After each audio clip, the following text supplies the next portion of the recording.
ہاتھوں کو بھی کھول دیا نا. اسی طرح قرآن پاک میں آتا ہے کہ جب حضرت موسیٰ علیہ السلام آپ کی ولادت کا وقت ہوا تھا نا تو فرعون نے خواب دیکھا تھا. اس خواب پر میں لمبا نہیں واقعہ بیان کرنا چاہتا. اس نے بچوں کو قتل کروا دیا, حمل گروا دیے ہزاروں کی تعداد میں, لیکن اللہ جس کی حفاظت کرے اسے کوئی بھی نقصان پہنچانے والا نہیں ہے. حضرت موسیٰ علیہ السلام کی ولادت باسعادت ہو گئی. اللہ قرآن میں فرماتا ہے وَأَوْحَيْنَا إِلَىٰ أُمِّ مُوسَىٰ أَنْ أَرْضِعِيهِ فَإِذَا خِفْتِ عَلَيْهِ فَأَلْقِيهِ فِي الْيَمِّ وَلَا تَخَافِي وَلَا تَحْزَنِي إِنَّا رَادُّوهُ إِلَيْكِ وَجَاعِلُوهُ مِنَ الْمُرْسَلِينَ. موسیٰ علیہ السلام پیدا ہو گئے, سبحان اللہ, گھر میں آ گئے, جلوہ گر ہو گئے. تو حضرت موسیٰ علیہ السلام کی ماں کو ڈر تھا کہ فرعون کی جو فوجیں گلیوں میں گشت کرتی ہے, لہذا وہ میرے بچے کو پکڑ کے لے جائیں گے, ان کو شہید کر دیں گے. اللہ نے موسیٰ علیہ السلام کی ماں بھی ولیہ تھی نا, اسے الہام کیا وَأَوْحَيْنَا إِلَىٰ أُمِّ مُوسَىٰ أَنْ أَرْضِعِيهِ فَإِذَا خِفْتِ عَلَيْهِ فَأَلْقِيهِ فِي الْيَمِّ.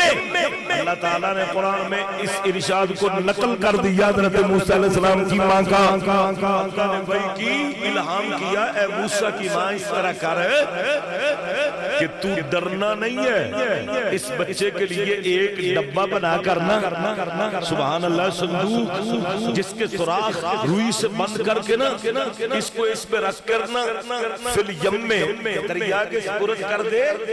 اِنَّا رَادُّوهُ إِلَيْكِ وَجَاعِلُوهُ مِنَ الْمُرْسَلِينَ.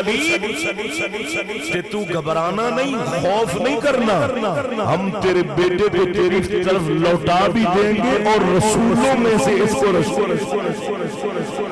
اب ذرا غور سے سننا جو میں اصل بات عرض کرنا چاہتا ہوں. موضوع تو میں نے جو شروع کر دیا ہے یہ 2 گھنٹے بھی چلتا جائے گا, لیکن بات ذرا غور سے سننا. حضرت موسیٰ علیہ السلام آپ کی بہن کو والدہ ماجدہ نے اسی طرح حکم دیا, ڈبے میں بند کر کے نا, دریا قریب تھا, فرمایا اس دریا کے سپرد کر دے. اب بتا, کوئی ماں اپنے بیٹے کو دریا کے سپرد کر سکتی ہے کیا؟ کوئی بہن اپنے بھائی کو اپنے ہاتھوں سے دریا کے اندر وہ رکھ سکتی ہے؟ سبحان اللہ, حکم یہ تھا نا. تو آپ کی ہمشیرہ صاحبہ جنہوں نے ڈبے کو اٹھایا اور دریا کے سپرد کر دیا, اب سپرد کر کے نا آپ کی ہمشیرہ واپس گھر نہیں آئی, اس ڈبے کے ساتھ ساتھ چل رہی ہے. دریا سے ایک نہر نکلتی تھی جو فرعون کے محل کے پاس سے گزرتی تھی. صبح کا وقت تھا, فرعون اور اس کی بیوی حضرت آسیہ اسی نہر پر موجود تھی. تو جب وہ ڈبہ آ رہا تھا نا تو آسیہ نے کہا اس ڈبے کو پکڑو.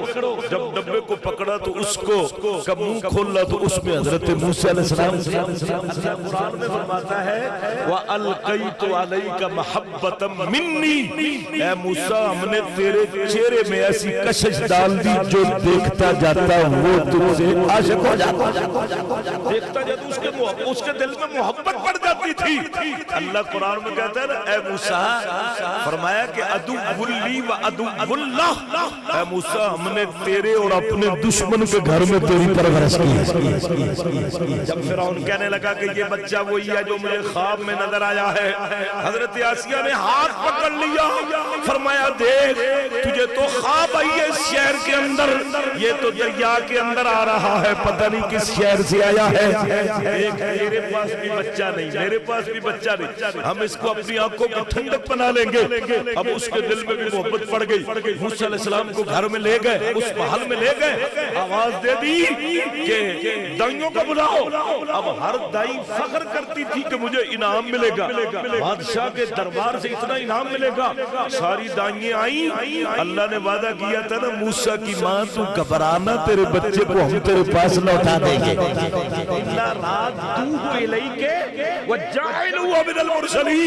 تو حضرت موسیٰ علیہ السلام جب بھی عورتیں سارے شہر کی اتنی عورتیں آ گئی, حضرت موسیٰ علیہ السلام ان کا دودھ پینے کے لیے تیار نہیں ہے, رو رہے ہیں.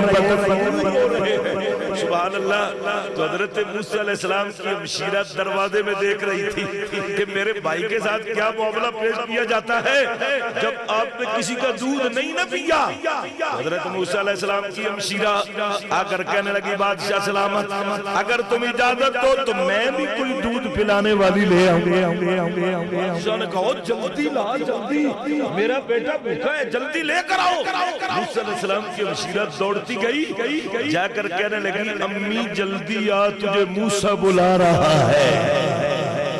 اب والدہ نے پوچھا تو یہ بتا میرا موسیٰ ہے کہاں؟ اس نے کہا فرعون کے محل میں ہے. حضرت موسیٰ کی ماں گھبرا گئی.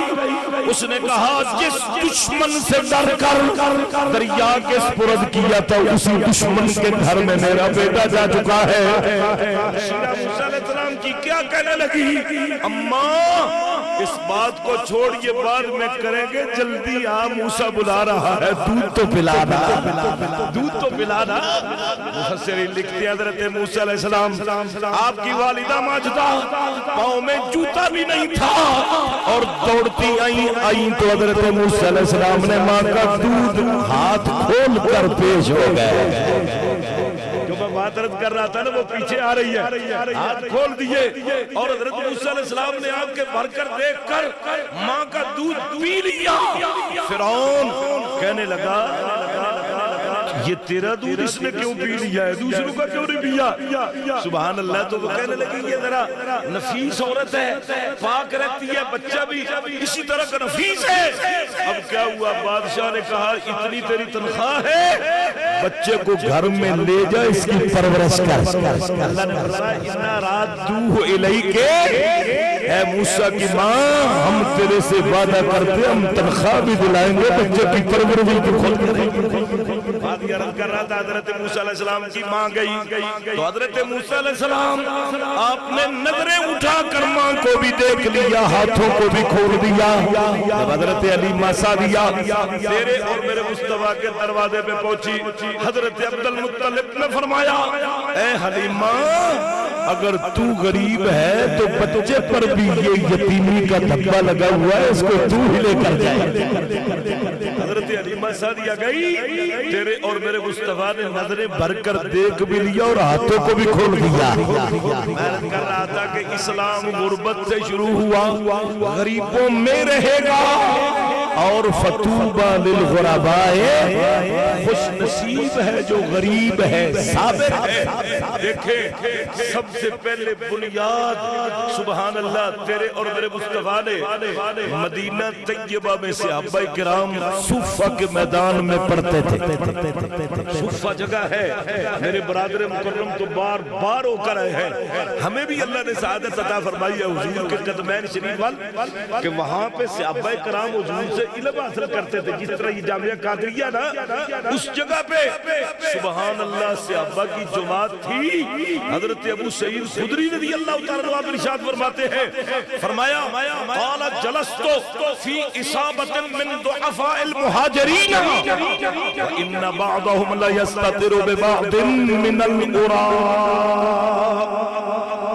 اسلام غربت سے شروع ہوا غریبوں میں رہے گا قیامت تک غریبوں میں اسلام رہے گا. میرے اور میرے پیارے محبوب علیہ السلام کے صحابی فرماتے ہیں جو صحابہ کرام وہ ہجرت کر کے مکہ المکرمہ سے مدینہ آئے تھے ان کی کیفیت کیا تھی بلا صفہ کے مقام پہ بیٹھے ہوئے تھے. آپ فرماتے میں بھی ان میں بیٹھا تھا. قال جلست فی اصابۃ من ضعفاء المہاجرین اور وہ مہاجرین صحابہ کی کیفیت بلا کیا تھی وَإِنَّ بَعْضَهُمْ لَا يَسْتَتِرُ بِبَعْضٍ مِنَ الْأُرَىٰ. ان کے بدن ننگے تھے انہیں کپڑا بدن ڈھکنے کے لیے نہیں ملتا تھا اور صرف ستر عورت جو ناف سے لے کر گھٹنوں تک کپڑا تھا جس سے وہ ایک دوسرے کے آڑے بیٹھے تھے کہ مت کہیں ننگیز ظاہر نہ ہو جائے. اور کر کیا رہے تھے کیا وہ میرے تیرے ان غریبوں کی طرح تھے کہ وہ راستے میں بیٹھ کر مانگتے تھے ہمارے پاس کپڑا نہیں ہے ہمارے صرف سطر ڈھکنے کے لیے کپڑا ہے. ان کا کام کیا تھا وَقَارِئٌ يَقْرَأُ عَلَيْنَا. ان صحابہ کا کام یہ تھا کہ ایک قرآن پڑھ رہے تھے، باقی قرآن سن سن کر یہ ہے وہ غربت میں اسلام شروع ہوا اور غریبوں میں رہے گا۔ فطوبى للغرباء، خوش نصیب ہے وہ غریب جو صبر کرنے والے ہیں۔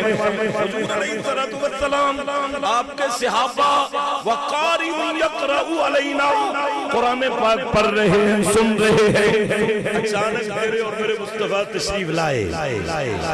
حضور علیہ السلام اس مجلس میں نہ سرکار خود تشریف لائے۔ فقام علینا، صحابہ کرام اٹھ کر کھڑے ہو گئے۔ وسکت القاری، قرآن پڑھنے والا خاموش ہو گیا۔ اس سے ثابت ہوا اگر کوئی ایسی شخصیت آ جائے تو قرآن کو پڑھنا بند کر کے ان کا استقبال کرنا حضور کے صحابہ کی سنت ہے۔ سرکار دو عالم صلی اللہ علیہ وسلم جب تشریف لائے فسلمتم، جب وہ خاموش ہوئے تو حضور نے ان کو سلام کہا۔ اب سلام کہنے کے بعد نا بابو ان کی طرف دیکھ رہے تھے ادھر ادھر کہ صحابہ کرام کے بدن ننگے ہیں۔ یہ ہے غربت سے اسلام شروع ہوا، غربت میں رہے گا، بدن ننگے ہیں، صرف سطر ڈھکنے کے لیے کپڑے ہیں اور ایک دوسرے کے آڑے بیٹھے تھے۔ تیرے اور میرے مصطفیٰ نے ان کو دیکھ کر کیا فرمایا؟ حالانکہ حضور علیہ السلام کو پتا تھا، لیکن سرکار فرماتے قال ما کنتم تصنعون، وہ میرے صحابہ تم کیا کر رہے تھے؟ حضور علیہ السلام نے فرمایا تم کیا کر رہے تھے؟ کیا کر رہے تھے؟ آج مانگنے والوں کی کوٹھیاں بھری ہوئی ہیں تو صحابہ کے بدن ڈھکنے کے لیے کپڑا نہیں ہے، کام کیا کر رہے ہیں؟ اللہ کے توکل پہ قرآن پڑھ بھی رہے ہیں، قرآن سن بھی رہے ہیں۔ پتہ چلا کہ جو مدارس کے اندر قرآن پڑھایا جاتا ہے نا، سبحان اللہ، یہ انہی کے صدقہ ہے کہ ہمارے مدارس میں بھی غریبوں کے بچے آتے ہیں۔ اکثر امیر لوگ تو اپنے بچوں کو ڈاکٹر بناتے ہیں، پروفیسر بناتے ہیں، غریبوں کے بچے اسلام میں داخل ہوتے ہیں اور غریبوں کو ہی پڑھ کر عالم دین اللہ اکبر۔ میں عرض کر رہا تھا حضور نے فرمایا قال ما کنتم تصنعون، میرے صحابہ تم کیا کر رہے تھے؟ حالانکہ حضور کو پتا ہے، اسی لیے تو سرکار نے سلام کہا، پہلے محبوب نے سلام نہیں کہا۔ لیکن اصل وجہ کیا تھی؟ وجہ یہ تھی کہ سرکار ان کو نوازنا چاہتے تھے چلانے کے لیے، کیونکہ قرآن پاک میں آتا ہے نا حضرت موسیٰ علیہ السلام جب کوئی طور پہ گئے، اللہ نے فرمایا وما تلک بیمینک یا موسیٰ، اے موسیٰ تیرے دائیں ہاتھ میں کیا ہے؟ اللہ کو نہیں پتا تھا کہ موسیٰ علیہ السلام کے دائیں ہاتھ میں کیا ہے۔ حضرت شعیب علیہ السلام کی بکریاں چرا چرا کے انہوں نے یہ لاٹھی بھی دی ہے، بیٹی کا رشتہ بھی دیا ہے۔ اللہ تو فرماتا ہے وَلَقَدْ نَعْلَمُ مَا تُوَسْوِسُ بِهِ نَفْسُهُ، اللہ تو وہ ہے جو تمہارے سینے میں وسوسہ پیدا ہوتا ہے اسے بھی جانتا ہے۔ اللہ قرآن میں فرما رہا ہے۔ آج کئی بدبخت لوگ کہتے ہیں دیکھو جی اگر حضور کو پتا ہوتا تو حضور علیہ السلام پوچھتا کیوں؟ بدبخت تو اللہ کو بھی نہیں پتا کہ اللہ پوچھتا ہے ما وما تلک بیمینک یا موسیٰ، تیرے دائیں ہاتھ میں کیا ہے؟ آپ عرض کرتے قال ہی عصایا، یا اللہ یہ میری لاٹھی ہے۔ پھر اللہ نے اس بات کو ختم بھی نہیں کیا، اللہ نے پوچھا موسیٰ اس کے ساتھ کیا کرتا ہے؟ جس طرح میں اور آپ گفتگو کر رہے ہیں اس طرح موسیٰ علیہ السلام اور اللہ کے ساتھ گفتگو ہو رہی تھی۔ اللہ تبارک و تعالی قرآن میں فرماتا ہے حضرت موسیٰ علیہ السلام کیا کہتے ہیں؟ یا اللہ اتوکأ علیہا واحش بہا علی غنمی ولی فیہا مآرب اخری۔ السلام عرض کرتے یا اللہ میں اس سے ٹیک بھی لگاتا ہوں، اتوکأ علیہا واحش بہا علی غنمی، میں ککروں سے لنگ اتار کر اپنے ریوڑ کو بھی کھلاتا ہوں، ولی فیہا مآرب اخری۔ اللہ قرآن میں فرماتا ہے موسیٰ علیہ السلام کہتے ہیں میں اور بھی اس سے کئی کام لے لیتا ہوں۔ اللہ نے فرمایا اے موسیٰ اچھا پھر القھا یا موسیٰ، اس کو زمین پہ گرا تو صحیح۔ گویا کہ موسیٰ علیہ السلام کو یہ معجزہ ملنے والا تھا۔